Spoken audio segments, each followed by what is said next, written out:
வேலூர் மக்களுக்கு வணக்கம். இன்னைக்கு வேலூர்ல ஹாட் டாபிக் என்ன அப்படின்றது தான் இந்த பதிவுல பார்க்க போறோம். இந்த வீடியோ தான் மிகப்பெரிய வைரலுங்க. நிறைய நியூஸ் சேனல்ஸ்லாம் கூட போட்டுட்டாங்க. என்ன அப்படின்னா, ஒரு வாட்டர் டேங்க்ல அதுல இருக்கக்கூடிய தண்ணி மக்கள் பயன்பாட்டுக்கா இல்ல மக்களுடைய சாக்கடையான்ற அளவுக்கு மோசமான நிலையில இருக்கிறத ஒரு காணொலியா வெளியே வந்திருக்கு. அதுதான் இன்னைக்கு மிகப்பெரிய ஹாட் டாபிக். ரொம்ப சந்தோஷமான ஒரு விஷயம் என்ன அப்படின்னா, வேலூருடைய எம்எல்ஏ இந்த பிரச்சனைக்கு மக்களோட நின்று அந்த இடத்துல போய் மக்கள்கிட்ட பேசியிருக்காரு. அதுவே மிகப்பெரிய விஷயமா நான் பார்க்குறேன். ஏன்னா காதணி விழாவிலையும் வீட்டு ஃபங்க்ஷன்கள்லையும் கடத்திறப்பு விழாவிலையும் தான் நம்ம வந்து எம்எல்ஏவை பார்க்கலாம், அது பேனர்ல பார்க்கலாம். இந்த மாதிரி மக்கள் பிரச்சனைகளுக்கு ஐயா வந்து பேசணும் அப்படின்றது எனக்கு நீண்ட நாள் கோரிக்கை. இன்னைக்கு அவர் வந்திருக்காரு. இந்த மாதிரி தொடர்ந்து மக்கள் பிரச்சனைக்காக அவர் வந்து இறங்கி வந்து பேசணும் அப்படின்றது என்னோட கோரிக்கையா வச்சுக்கிறேன். இதுல இந்த ஒரு நீர்த்தேக்க தொட்டி, அல்லாபுரத்துல இருக்கக்கூடிய இந்த நீர்த்தேக்க தொட்டி, இதுல மட்டும்தான் அந்த பிரச்சனை அப்படின்னு கேட்டீங்கன்னா இல்ல. வேலூர்ல கிட்டத்தட்ட 20-25 வருஷங்களா கட்டி இன்னும் பராமரிக்கப்படாம ரொம்ப மோசமா, இதை விட மோசமான நிலையில் இருக்கக்கூடிய நீர்த்தேக்க தொட்டிகளின் எண்ணிக்கை அதிகம். எந்த நீர்த்தேக்க தொட்டியும் சரியா கிளீன் பண்ணி அதை ட்ரெயின் பண்ணி ஃப்ளஷ் பண்ற வேலையை பண்றதே கிடையாது. இவங்க இந்த ட்ரெயினுக்கு, ஓவர்ஃப்ளோக்கு, ஃப்ளஷிங் பண்றதுக்கு எல்லாத்துக்குமே சூப்பரான இன்ஜினியரிங் ப்ராக்டிஸை ஃபாலோ பண்ணி தான் பைப்பிங்லாம் பண்ணியிருக்காங்க. ஏன்னா நான் ஒரு பைப்பிங் இன்ஜினியர், அதனால சொல்றேன். இதுக்கு ரொம்பவுமே அருமையா பண்ணியிருப்பாங்க. பட் ஆனா அது எதையுமே ப்ராப்பரா மெயின்டைன் பண்றது கிடையாது. இப்ப நீங்க பாக்குறவங்க பாரு, இது வந்து சாஸ்திரி நகர் வேலூர் மாநகராட்சி 52வது வார்டுல இருக்கக்கூடிய தண்ணி தொட்டி. 12 லட்சம் லிட்டர் கெப்பாசிட்டி இருக்கிற இந்த தண்ணி தொட்டி 2002ல கட்டப்பட்டது. கிட்டத்தட்ட 22 வருஷங்களை தாண்டி இன்னும் நின்றுட்டு இருக்கு இல்லையா? வேலூர்ல பிரதானமான முக்கியமான ஏரியாக்களுக்கு இந்த தண்ணி வந்து சப்ளை ஆயிட்டு இருக்கு. இது வந்து பம்ப் ஸ்டேஷன்ல இருந்து சக்ஷன் ஆகி இந்த டேங்குக்கு ஃபில் ஆகக்கூடிய அந்த பைப்பு. இந்த பைப்புக்கு சப்போர்ட் எப்படி கொடுத்துருக்காங்க தெரியுங்களா? இந்த பைப்பிங் இன்ஜினியரிங்ல பேசிக் அப்படின்றது பார்த்தீங்கன்னா, இந்த பைப்ஸ்க்கு சப்போர்ட் கொடுக்குறது. வெர்டிகலா இருக்கக்கூடிய பைப்புக்கு நீங்க மினிமம் சப்போர்ட்டாவது கொடுத்தாகணும். ஏன்னா தண்ணி போகும்போது அந்த வைப்ரேஷன்ல, அந்த மூவ்மெண்ட்ல, அந்த மோஷன்ல கிராவிட்டிக்கு அது வந்து சாயறதுக்கான வாய்ப்புகள் அதிகம்.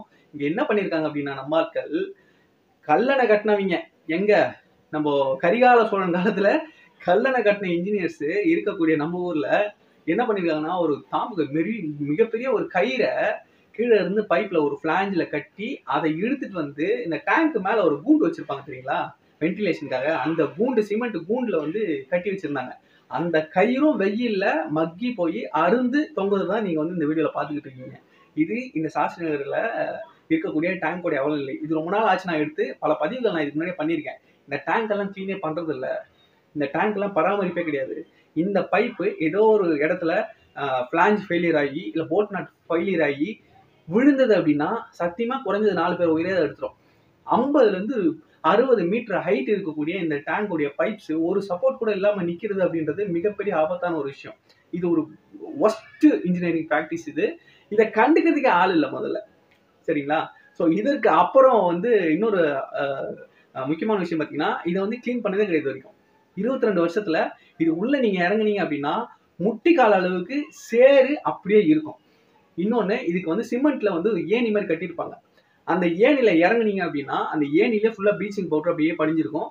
அந்த ஏணிக்கு கீழே மணல் கூம்பு போல வந்து ப்ளீச்சிங் பவுடரோட மணல் மாதிரி சேர்ந்து அப்படி நிற்கும்.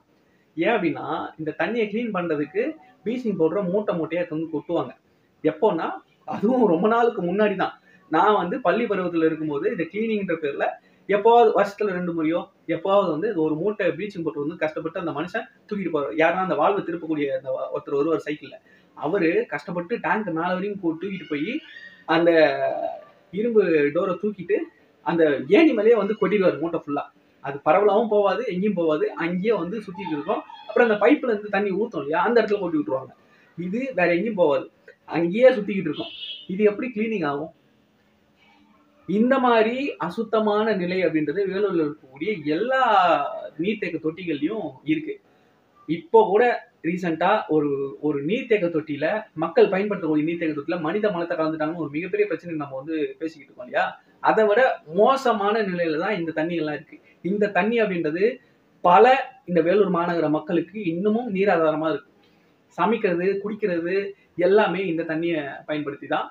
இது ரொம்பவுமே ஒஸ்டான ஒரு விஷயம்.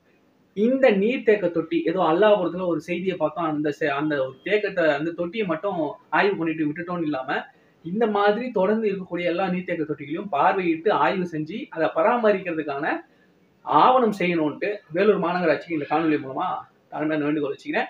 இந்த பதிவை பத்தின உங்களுடைய கருத்துக்கள் கமெண்ட்ல சொல்லுங்க. நன்றி. நான் உங்க வேலூர் என்கேஆர்.